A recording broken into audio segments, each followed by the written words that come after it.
2 ദിവസം മുമ്പ് മാതൃഭൂമി പത്രത്തിലെ മിഡിൽ പേജിലെ രഘുനാഥൻ സാവിത്രി എന്നൊരു മാഷ് എഴുതിയൊരു കുറിപ്പ് കണ്ടു. പണ്ടൊക്കെ ക്ലാസ്സിൽ സ്ഥിരമായിട്ട് ബോധന കഥകൾ പറഞ്ഞിരുന്ന മാഷിനിപ്പോൾ പോർഷൻ തീരാത്തതുകൊണ്ട് കഥകൾ പറയാനൊന്നും നേരം കിട്ടുന്നില്ല എന്നും ധാർമ്മിക മൂല്യമുള്ള കഥകൾ താമരശ്ശേരിയിലെ ആ മക്കൾക്ക് ആരെങ്കിലുമൊക്കെ പറഞ്ഞു കൊടുത്തിരുന്നെങ്കിൽ ഒരു ജീവൻ നഷ്ടപ്പെടില്ലായിരുന്നു എന്നൊക്കെ മാഷ് എഴുതിയിട്ടുണ്ട്. ഞാൻ മാഷോട് പൂർണ്ണമായിട്ടും യോജിക്കുന്നു. ചില അച്ഛനമ്മമാരെങ്കിലും സ്വയം ഒന്ന് ചോദിക്കട്ടെ, നിങ്ങളുടെ മക്കൾക്ക് ഇത്തരം സന്മാർഗ ചിന്തകൾ ഉണർത്തുന്ന കഥകൾ എത്ര പേര് പറഞ്ഞു കൊടുക്കാറുണ്ട്? പകരം വയലൻസുകൾ കുത്തി നിറച്ച സിനിമകളും തർക്കങ്ങളും അക്രമ വാർത്തകളൊക്കെ അവർക്കൊപ്പം ഇരുന്ന് കാണാൻ വിധിക്കപ്പെട്ടവരാണ് നമ്മളെല്ലാവരും.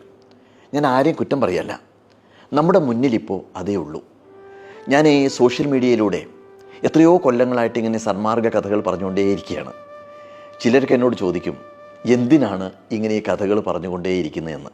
സത്യം പറയാലോ, ഒറ്റ ആഗ്രഹമുള്ളൂ, ഒരു കുട്ടിക്കെങ്കിലും, ഒരു പാരൻറ്റിനെങ്കിലും, ഒരു ടീച്ചർക്കെങ്കിലും ഈ പറയുന്നതിലൂടെ ഈ കറുപ്പ് നിറഞ്ഞ കാലത്ത് ഒരു തിരിച്ചറിവുണ്ടായിക്കഴിഞ്ഞാൽ അത്രയും സന്തോഷം, അതേ ഉള്ളൂ. അതുകൊണ്ട് മാഷോട് ഞാൻ പറയുകയാണ്, പോർഷൻ തീർന്നില്ല എന്നുണ്ടെങ്കിലും വേണ്ടില്ല, മാഷേ കുട്ടികളോട് നന്മയുടെ കഥകൾ ഇങ്ങനെ പറഞ്ഞുകൊണ്ടേയിരിക്കണം, പ്ലീസ്.